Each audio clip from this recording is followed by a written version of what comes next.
السلام عليكم متابعي قناة حلويات كراميلا. اليوم غادي نشوفوا طريقة تحضير كيك بارد بدون فرن شبيه بكيكة قدرة قادر. إلا عجبكم الفيديو ما تنسوش الاشتراك في القناة باش توصلوا بجديد الوصفات. نخليكم مع المقادير وطريقة التحضير.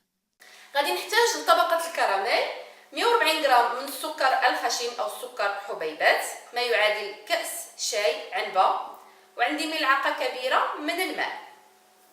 غادي ناخذ كاسرون أو مقلاة، نضيف ملعقة من الماء. بالنسبة للماء اللي استعملت يعني ملعقة كبيرة من الماء، فهي فقط باش كتخلي لينا هذا السكر هذا ما كيتحرقش بسهولة. هنا كنوضع السكر فوق النار اللي كتكون هادئة حتى كيدوب هذا السكر كله وكنحصل على الكراميل. هنايا كما كتلاحظوا ان السكر بدا كيدوب، ما نحاولوش نهائيا نحركوه بالملعقه، فقط بهذه الطريقه كنقوموا بتحريك المقلاة وننتظر حتى ذوبان كل السكر. وهنايا بعد ما كنتحصل على الكراميل على هذا الشكل هذا كما كتلاحظوا، غادي نوضعو في المول بسرعه انه كيجمد بسرعه. كنحاول توزيعو على المول. وهنايا بالنسبه للطبقه الثانيه غادي نحتاج نصف لتر من الحليب ما يعادل 500 ملل، 3 إلى 4 ملاعق كبيره من السكر الخشن او السكر حبيبات، ملعقتان ونصف كبيرتان من النشا او المايزينا، ويمكن تعويضها بالكاسترد او بودره الكريم باتيسير. وعندي كيس واحد من السكر فانيلا من وزن 7 غرامات فقط لتركيز نكهه الفانيلا في هذه الطبقه. وعندي هنايا فلان بنكهه الفانيلا او البودينغ، ويمكن تعويضه بالكريم كراميل. اعيد يمكن تعويضه بالكريم كراميل لان كتجيني اسئله كثيره وكنكون جاوبت عليها في الفيديو، لكن مره اخرى هذا البودينغ يمكن تعويضه بالكريم كراميل. هذا عندي فلان فيه 2.5 غرام، ما كيهمش الوزن ديالو، فقط اللي كيتخلط بنصف لتر من الحليب. نبداو على بركه الله. اولا غادي نوضع نصف لتر من الحليب كاسرون،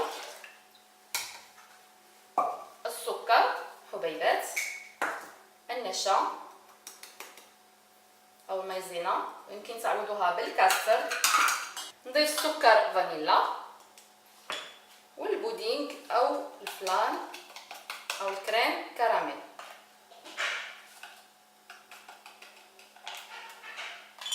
وغادي نحرك مزيان،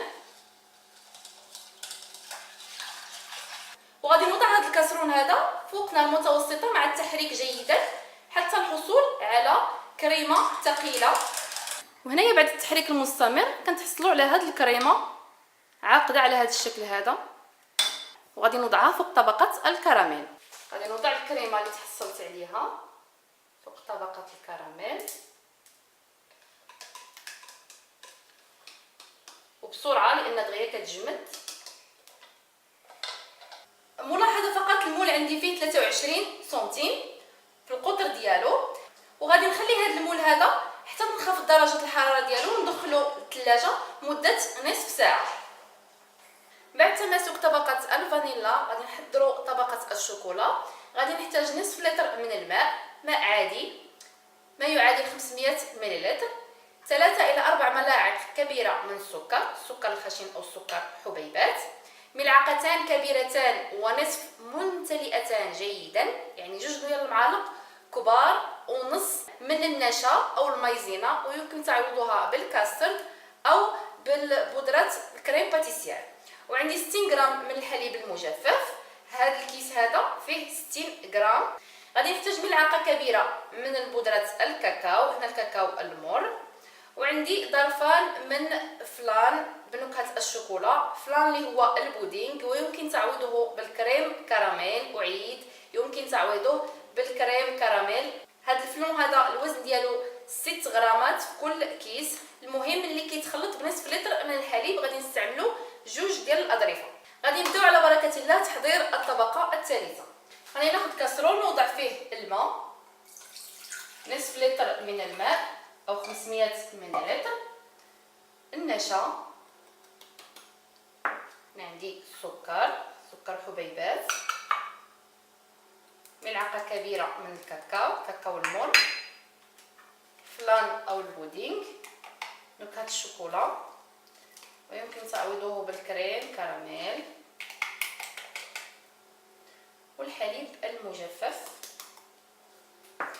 وغادي نخلط مزيان، ويمكن تعويض ملعقه كبيره من الكاكاو بملعقه صغيره من القهوه سريعه الذوبان لمحبي القهوه. غادي نوضع هذا الخليط هذا فوق نار متوسطه حتى نحصل على كريمه ثقيله في القوام.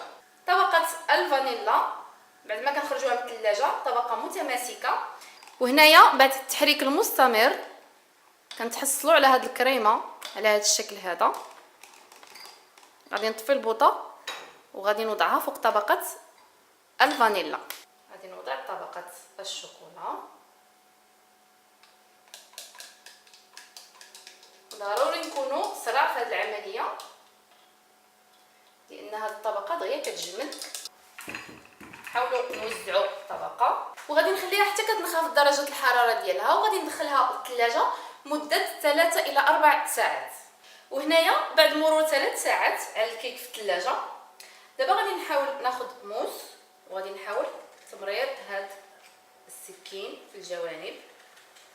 وهنايا تعمدت نستعمل مول عادي، يعني مول ديال الكيك عادي، لان العديد من الاخوات ما كيتوفروش على مول اللي كيتفتح من الجوانب. وهنايا هاد الكيك هذا يعني هاد الكراميل اللي استعملنا في القاعده ديال هاد الكيك كيساعد ان هاد الكيكه هذه ما تلصقش نهائيا في المول اولا في القالب. وهنايا كما كتلاحظوا ان الكيك كيدور بسهوله في القالب، هذا بفضل داك الكراميل اللي استعملنا في قالب في اسفل القالب. غادي ناخذ الطبسه اللي غادي نقدم فيه الكيك، غادي نقلب بسم الله. وهذه هي كيك قدرة قادر بدون فرن. هذا هو الشكل النهائي ديال الكيكه اللي حضرت معكم اليوم، كيكه شبيهه بكيكه قدرة قادر. فانا غادي نحاول نقطع لكم واحد الطرف تشوفوا الشكل ديالها.